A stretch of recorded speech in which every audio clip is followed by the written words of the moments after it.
로마서의 오늘 말씀을 가지고 함께 우리가 드릴 예배라는 제목으로 말씀을 생각해 보려고 합니다. 로마서는 크게 두 부분으로 나눕니다. 1장부터 11장까지와 12장부터 16장 이렇게 두 부분으로 나누는데 그 내용에 있어서 전반부의 내용은 신학적이고 교리적인 내용이라고 할 수 있겠고 후반부의 내용은 윤리적 또는 실천적인 부분의 말씀을 기록하고 있습니다. 물론 두 가지가 다 조화를 이루어야 되고 지식과 또 신앙과 신학이 우리의 삶 속에서 실천되고 행동되어질 때 우리의 믿음이 온전하고 또 우리의 삶이 온전한 그리스도인의 삶을 살 수 있습니다. 특별히 로마서를 통해 사도 바울은 그리스도인으로서 우리 신앙의 실제적인 부분을 이제 12장 오늘부터 이 본문의 12장부터 그리스도인으로 참된 신앙인의 삶을 살기 위해서 어떻게 행동하고 또 실천하고 살아야 하는가를 설명하면서 가장 먼저 언급하고 있는 것이 바로 오늘 본문의 말씀, 믿음의 행함이 바로 예배로 드러나야 된다. 로마서 1장부터 11장의 말씀을 한마디로 요약한다면 믿음으로 의롭게 된다는 것이에요. 우리가 믿음으로 의롭게 돼서 구원을 받은 것이고 또 믿는 자에게 의롭다고 칭해 주시는 칭의의 은혜를 통해서 우리는 의인의 삶을 사는 것이죠. 그래서 믿음으로 의로운 자가 되었으면 그 다음은 바로 예배하는 자의 삶을 살라고 사도 바울이 강조하고 있는 것입니다. 그만큼 우리 그리스도인의 삶에 있어서 예배가 중요하다는 것을 보여주고 있는 것입니다. 그러면 우리가 온전한 예배자로 또 참된 예배자로 우리가 드릴 예배는 과연 어떤 예배를 드려야 되냐? 첫째로 믿음으로 의롭게 된 자의 예배는 우리의 몸을 드리는 예배를 하나님께 드려야 됩니다. 그럼 너의 몸을 드린다라는 말이 무슨 의미겠습니까? 이것은 전인격적인 신앙을 의미하는 것입니다. 우리가 이런 말 자주 하지 않습니까? 신앙과 또 우리의 믿음과 그 다음에 행함을 얘기하죠. 겉으로 드러나는 본질과 또 본질을 가지고 살아가는 삶의 형식. 이건 마치 씨앗을 생각해 보면 씨앗은 껍데기 부분이 있고 속에 알맹이가 있잖아요. 그런데 어느 게 중요합니까? 둘 다 중요하잖아요. 왜냐하면 껍데기가 있어야 그 속에 있는 생명을 싹을 틔우는 생명력을 가진 그 씨앗의 알곡이 보호가 돼요. 그러면 그 안에 껍데기만 있고 알맹이가 비어버리면 쭉정이죠. 아무리 땅에 심고 물을 주고 정성껏 해도 싹이 안 나요. 그럼 반대로 그러니 안이 더 중요하지 않냐? 알맹이가 중요하니까 그럼 알맹이만 있으면 되지. 껍데기 필요 없다. 여러분 껍데기가 없으면 어떻게 돼요? 타버리고 말라버려요. 그러면 껍데기가 그 안에 생명을 보호하지 않으면 결국은 죽은 씨앗이 되는 거죠. 죽어버리게 되는 거죠. 오늘 이것이 우리 신앙의 아주 중요한 본질입니다. 우리는 이 두 가지를 이원론처럼 딱 구분하는 거죠. 신앙이면 된다, 믿음이면 된다, 본질이면 된다. 그러면서 껍데기를 무시하고 외적인 것을 가치 없는 것으로 여긴 사람도 있어요. 또 반대로 어떤 사람은 형식이 중요하다, 외적인 것이 중요하다고 하면서 겉으로 드러나는 신앙의 모습을 중요하게 여기면서 중심되는 믿음과 신앙의 본질은 도외시하는 그런 신앙은 역시 정상적이고 온전하지 못하다는 것입니다. 두 가지가 다 함께 조화를 이루고 함께 각자의 사명을 감당할 때 우리의 신앙과 예배가 하나님 받으시는 예배가 되는 것이죠.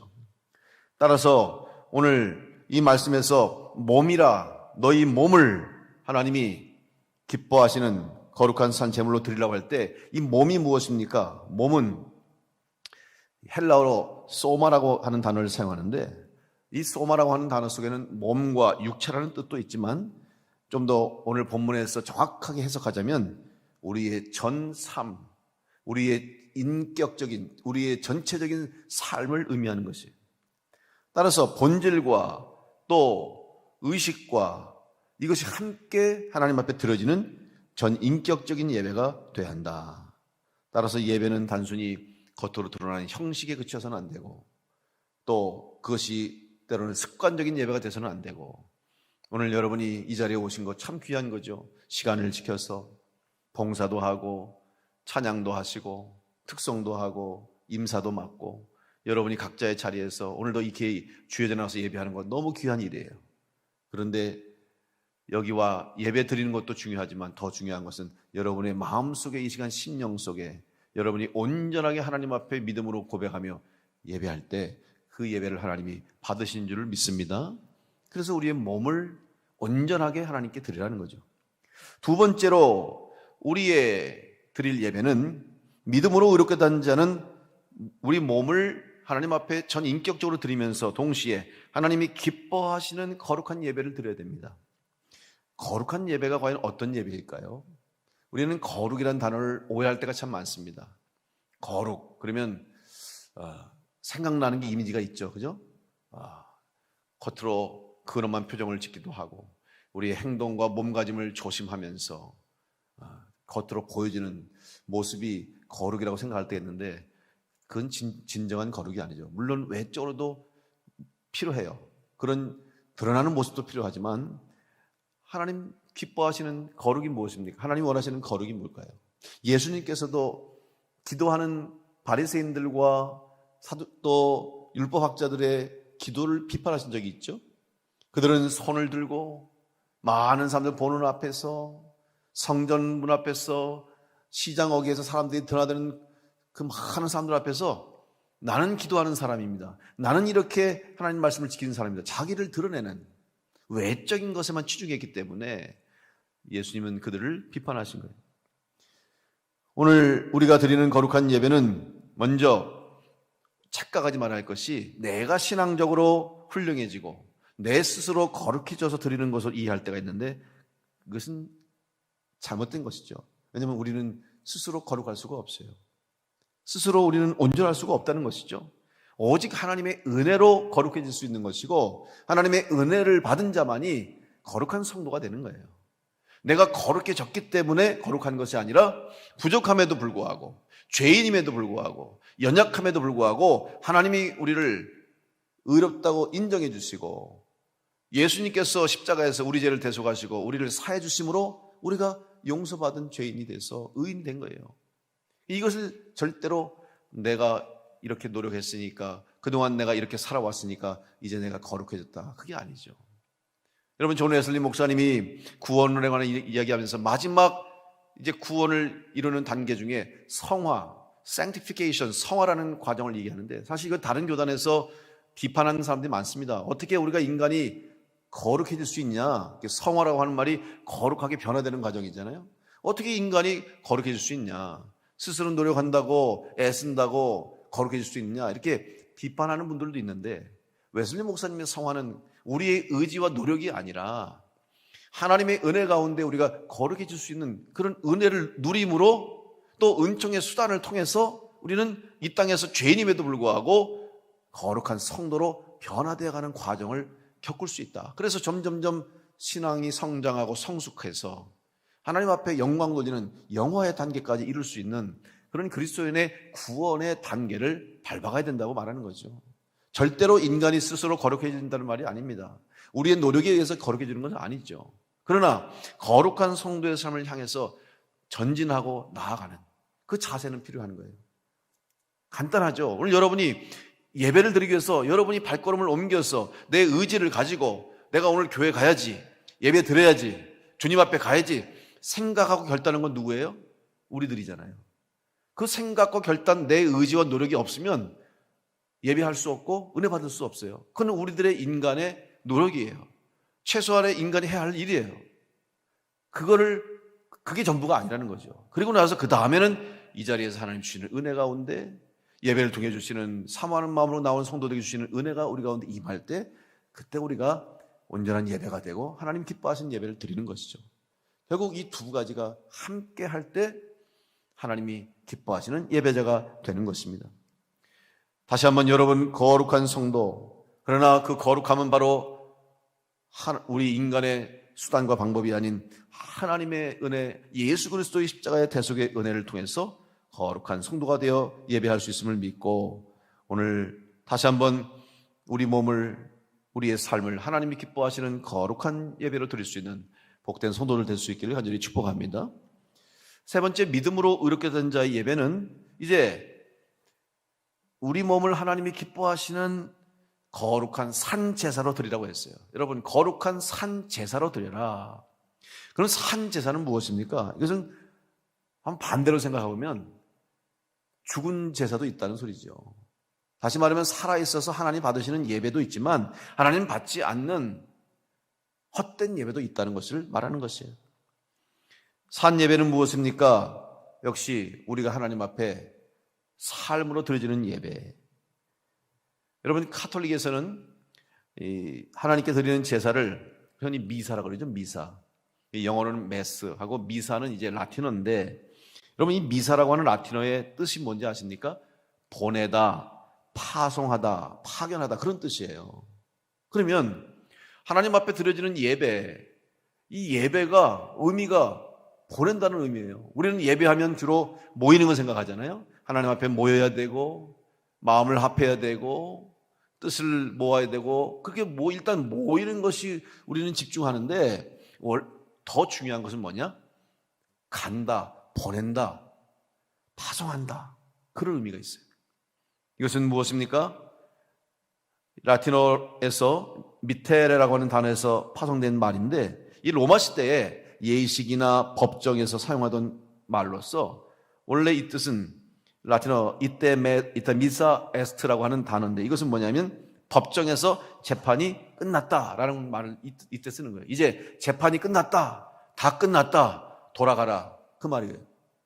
여러분, 오늘 우리가 진정한 예배, 하나님이 기뻐하시는 거룩한 산 예배가 되기 위해서는 예배당에서 교회 안에서만 예배드리고 만족하고 끝나는 것이 예배가 아니라 이제부터 진짜 시작이다. 이제 여기서 예배는 끝났지만 여러분의 삶을 세상 속에서 예배자로 살아갈 수 있도록 하나님이 보내시는, 파송하는, 파견하는 것이 진정한 거룩한 예배의 시작임을 믿으시고, 여러분 교회 와서 예배 드릴 때마다 받은 은혜 가지고, 받은 말씀 가지고, 생각하고 결단하고 깨달은 것 가지고 우리의 삶의 자리로 다시 세상으로 주님이 보냈다는 의식을 가지고 세상 속에서 예배자의 삶을 살아가는 우리 성도들 될 수 있기를 간절히 축복합니다.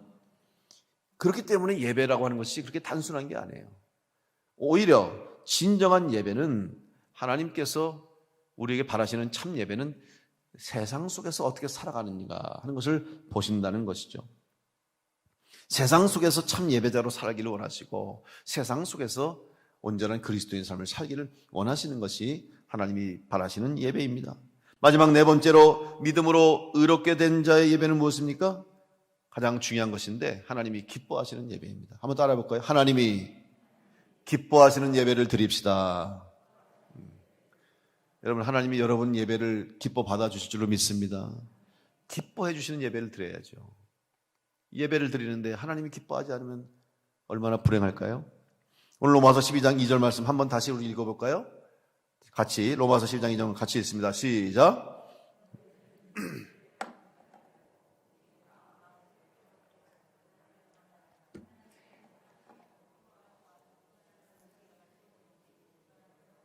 아멘. 자, 여러분, 하나님이 기뻐하시는 예배를 드리기 위해서는 하나님이 무엇을 기뻐하시는지를 당연히 알아야 되겠죠. 여러분, 누군가에게도 여러분 기쁨을 주기 위해서는 그 사람이 무엇으로 기뻐하는지를 잘 알아야 돼요. 그래서 아이들에게도 뭘 좋아하는지를 알면 그 아이들에게 선물해주면 참 좋아하잖아요. 그래서 요즘 애들은 미리, 우리 애들도 그래요. 아빠 이번에 나 선물은 뭐 이걸 해줘.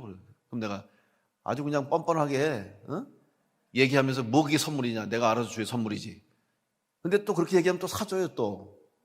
그러니까 사줄 줄 알고 그러는 거지. 여러분, 뭘 기뻐하는지 알아야 돼요.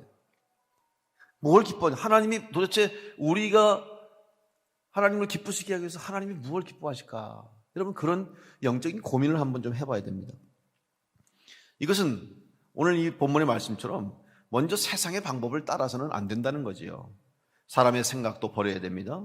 오직 성령으로 새롭게 변화되어야만 우리는 육에 속한 예배가 아니라 영에 속한 예배를 드림으로 하나님이 기뻐하시는 예배자가 될 줄로 믿습니다.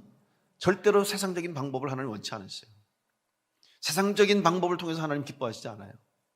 교회도 마찬가지고 우리 성도들도 마찬가지고 목회도 마찬가지고 우리는 세상의 방법을 따라서 가서는 안 됩니다. 하나님은 오히려 세상에 속한 것이 아니라 하늘에 속한 자로 살기를 원하고 계시고 영에 속한 자로 살기를 원하고 계십니다. 빌립보서 3장 20절로 21절 말씀에 보면 그러나 우리의 시민권은 하늘에 있는지라 거기로부터 구원하는 자 곧 주 예수 그리스도를 기다리노니 그는 만물을 자기에게 복종하게 할 수 있는 자의 역사로 우리의 낮은 몸을 자기 영광의 몸의 형체와 같이 변하게 하시리라. 여러분, 오늘 우리의 마음이 세상을 향하지 않고는 우리 마음이 세상을 향하고서는 절대로 하나님의 나라를 바라볼 수 없습니다. 세상을 향하지 마시고 여러분 하나님 나라를 바라보는 성도로 살아가시길 간절히 축복합니다. 따라서 하나님을 사랑하는 자는 하나님의 마음을 품게 되어 있습니다. 하나님 마음을 품고 드리는 예배는 하나님이 기쁘게 받으시는 예배예요. 그래서 일생토록 오늘 우리는 이 땅을 살면서 비록 땅에 속해 살지만 우리는 시민권이 이 땅에 있는 것이 아니라 하늘에 내 시민권이 있음을 믿고 여러분 천국 백성답게 살아갈 수 있기를 간절히 축원합니다. 천국 백성다워야 되는 거예요. 그러면 권리가 달라지고 그 사람에게 해당되는 법이 달라져요. 예를 들어 볼까요? 여러분 우리나라에도 각 대사관이 있어요. 어느 나라 가다 그죠? 그 각 대사관은 그냥 단순한 대사관으로만 있는 게 아니라 그 대사관 안에 대사관이 속한 건물과 땅은 우리나라 땅이 아니에요. 그 나라의 법이 적용되는 땅이에요. 그래서 여러분 뉴스에 통해서 예전에 보셨잖아요. 탈북한 사람들이 이제 우리나라로 오기 위해서 마지막 관문이 뭐냐면 예를 들어서 제3국을 통해서 올 때는 중국이나 다른 나라에 올 때 대한민국 영사관이나 대사관이 있는 곳에 가서 그냥 전심전력으로 막 뛰어가서 그냥 그 우리나라 대사관 안으로 딱 들어가면 담을 넘든지 어떻게든지 들어가면 그때부터는 다른 사람들이 못해요. 손을 못 대. 왜? 그 땅은 그 대사관 건물은 대한민국에 속한 땅이요 대한민국의 법이 집행되는 곳이기 때문에 비록 그 땅은 중국이든 또 뭐 태국이든 다른 나라를 할지라도 대한민국 대사관이라고 하는 그 법적인 권한이 있는 곳은 그 나라 사람이 함부로 할 수 없는 것처럼 마찬가지로 오늘 우리가 이 땅에 살고 있지만 세상에 속한 사람으로 살고 있지만 우리는 우리의 시민권과 우리의 삶의 주인은 하나님이시고 우리는 하늘에 속한 자로 살고 있기 때문에 이 땅의 법에 속하지 않고 이 땅의 법을 따르지 않고 하늘의 법을 따르는 성도로 살아가는 은혜를 누리게 될 줄로 믿습니다. 이것이 바로 성도의 힘이고 성도의 권한이고 성도가 받을 축복입니다. 따라서 오늘 우리는 내가 바로 어떤 사람이고 어떤 존재인가를 알므로 하나님 앞에 온전하게 예배를 드릴 수가 있습니다. 로마서 8장 28절 말씀에 우리가 알거니와 하나님을 사랑하는 자 곧 그의 뜻대로 부르심을 입은 자들에게는 모든 것이 합력하여 선을 이루느니라. 여러분 오늘 우리가 하나님을 사랑함으로 또 하나님의 뜻대로 부르심을 입은 자가 될 때 합력하여 선을 이루게 된다.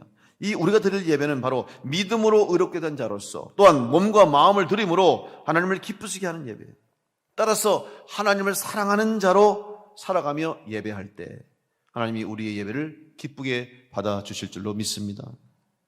다윗이 광야에서 두려움과 불안 속에 지낼 때에 믿음으로 고백했어요. 그의 찬양을 보면 영혼과 육체가 그 광야 같은 광야 속에서 사울 왕에게 쫓기는 신세, 언제 자기가 잡힐지도 모르고 목숨을 잃을지도 모르고 당장 한순간에 앞도 내다볼 수 없는 두려움과 불안과 초조의 상황 속에서도 다윗이 그 어려운 시련과 그 광야의 두려운 시간들을 이겨낼 수 있었던 것은 바로 하나님을 향한 온전한 삶, 하나님을 사랑하고 하나님을 신뢰하고 하나님을 믿는 의지하는 믿음이 있었을 때에 하나님이 다윗을 지켜주시고 보호해 주신 줄로 믿습니다. 여러분이 온전한 예배자가 되기 위해서 믿음으로 하나님 앞에 예배하는 성도가 되기 위해서 여러분 하나님을 신뢰하는 성도를 될 수 있기를 간절히 축복합니다. 여러분 신뢰한다는 것은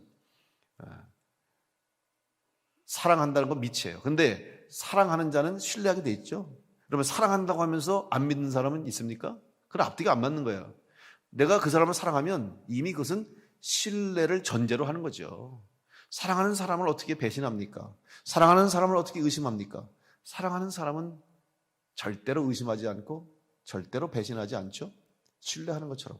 여러분, 하나님을 사랑하신다면 하나님을 향한 전적인 믿음을 전제로 하고 있음을 기억하시고, 하나님을 사랑하는 성도로 온전한 믿음을 가지고 하나님을 예배하는 성도로 승리하시길 간절히 축복합니다.